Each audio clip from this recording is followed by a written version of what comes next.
धीरता और गंभीरता जो राजस्थान में है, और ऐसे ही दैवीय गुण उनके अंदर भी विद्यमान है। तो ऐसे राजस्थान में आपका पदार्पण हुआ।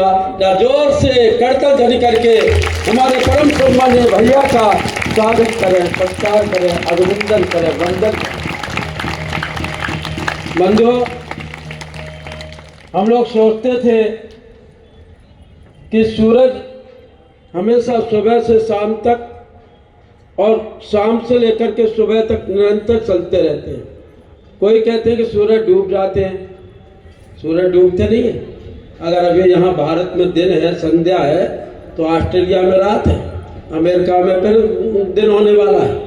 तो यह मत कहिए कि सूरज डूब जाता है। सूरज अनवरत प्रकाश बिखेरता है। क्या ऐसा कोई व्यक्ति हो सकता है? मैं सोचता था कि वायु निरंतर चले चलती रहती है, कि वायु की गति किसी के अंदर है। मन में विचार उठता था कि गंगा की अविरल धारा कल कल छल बह करके पवित्रता का प्रवाह निरंतर अविरल गति से पैदा कर रहे हैं। क्या ऐसा कोई व्यक्तित्व है? जी हाँ, डॉक्टर चिन्मय पंड्या जी, जो सम्मानीय भैया जी, कब सोते हैं, कब जागते हैं, कब क्या करते हैं, दिन भर केवल जल पी करके, केवल जलपान में तो नाश्ता हो जाएगा, जल पी करके और निरंतर सुबह से शाम तक परम पूज्य गुरुदेव की चेतना का प्राण प्रवाह पैदा करने वाले सम्मानीय भैया का हम अभिनंदन करते हैं।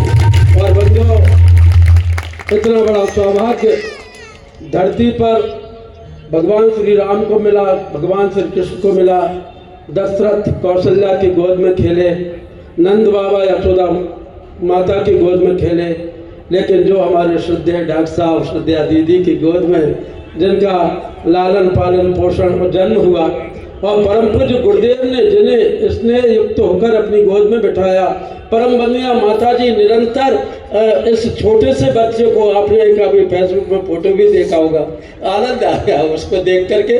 भगवान कृष्ण की याद आ गई कि यशोदा मैया ऐसे ही प्यार करती होंगी।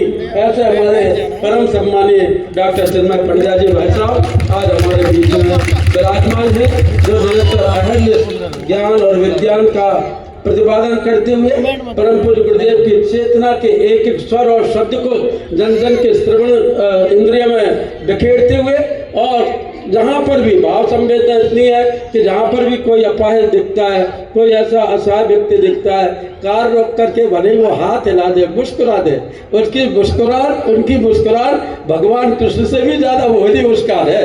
मैं तो बस यही देखता रहता हूँ कि भैया हमेशा मुस्कुराते रहते, कठिन से कठिन परिस्थितियाँ हों, लेकिन भैया ने मुस्कान के माध्यम से सारी दुनिया को प्रेम के धागों में बांधा है।